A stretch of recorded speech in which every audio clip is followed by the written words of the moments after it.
Kabar meninggalnya Rio Ramadan sempat membuat geger media sosial. Hal ini juga membuat syok sang mantan, KKI. Meskipun ternyata Rio Ramadan mengaku akun Instagramnya dihack. KKI sendiri sempat syok mengucap bela sungkawa atas kabar meninggalnya Rio Ramadan. Ia mengunggah ucapan bela sungkawanya lewat akun story Instagram miliknya. Namun, KKI juga mengaku terkejut ternyata kabar tersebut tidak benar adanya. Rio Ramadan masih dalam keadaan baik-baik saja.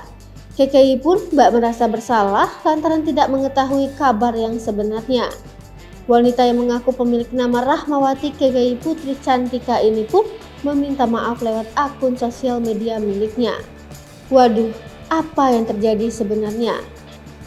KKI menyampaikan permintaan maafnya karena tidak mengetahui ternyata kabar meninggalnya sang mantan hanyalah kesalahan semata. Maaf, saya kurang tahu karena saya sudah 1 tahun tidak berkabar dengan dia. Dan tadi saya ada mention kabar Rio meninggal dunia, saya kaget dan merepost, tutur KKI. Ia juga bersungguh-sungguh minta maaf atas kesalahan yang terjadi. Untuk hoax atau tidaknya, maaf banget saya kurang tahu. Apabila ada kesalahan, mohon maaf yang sebesar-besarnya. Ucapan bela sungkawa KKI. Sebelumnya, KKI mengucapkan bela sungkawa usai mendengar kabar sang mantan dikabarkan telah tiada. Innalillahi wa inna ilaihi rajiun. Turut berduka cita, semoga kamu tenang di sana. Kau yang masih membawa separuh rasaku, kamu udah bahagia ya bebeku, tulis KKI. Seperti diketahui, di awal tahun baru 2022 kemarin, kabar meninggalnya Rio Ramadan sempat menjadi topik perbincangan hangat di jagat maya. Banyak yang penasaran lantaran kabar kepergian Rio Ramadan warawiri di sosial media. Bahkan semua unggahan di akun Instagram Rio Ramadan pun hilang.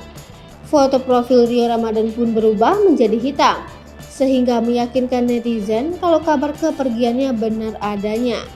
Namun, beberapa saat ketika kabar meninggalnya semakin santer terdengar, Rio Ramadan muncul kembali ke hadapan publik dan mengatakan dirinya baik-baik saja, hanya saja akun sosial media miliknya dihack orang tak bertanggung jawab.